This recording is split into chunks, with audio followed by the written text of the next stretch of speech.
Hi, my name's Andrew. I'm 63 years old and I live in an apartment in the UK with my wife.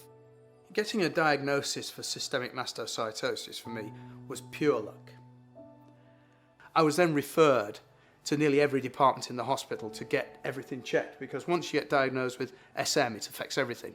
At the time, it turned out that it was only, I say only, the GI and the respiratory and the skin that were causing the major problems, and the osteopenia and the pain.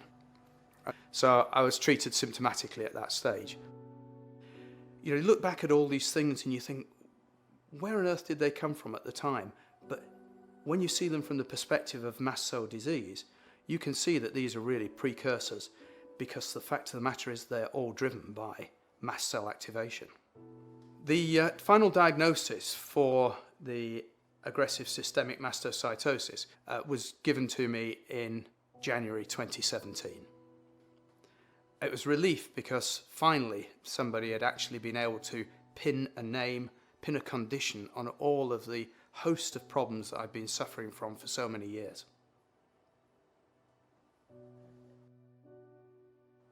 Even though you can initially be treated for the symptoms that you've experienced through life as they've developed, what you find later on very often is that they get worse and worse.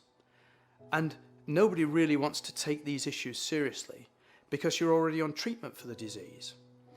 Plus you can get additional problems, the skin problems, the itching, the rashes.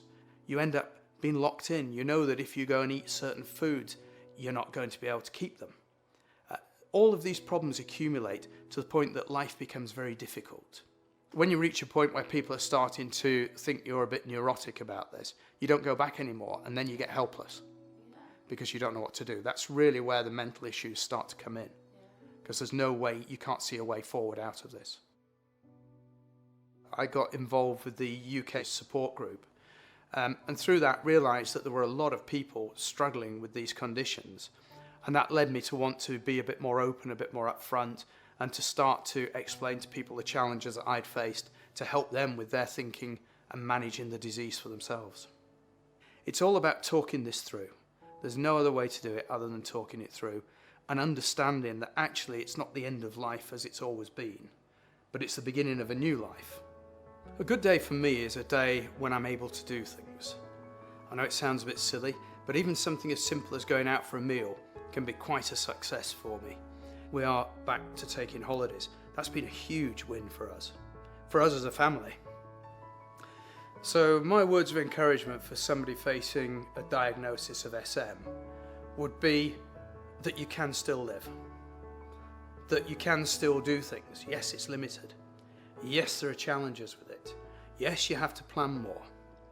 Yes, it might hurt a bit. Yes, you might be really tired and crushed by the time you finish doing it. But don't stop doing it. It's not going to be cured quickly. The symptoms are going to be there regardless.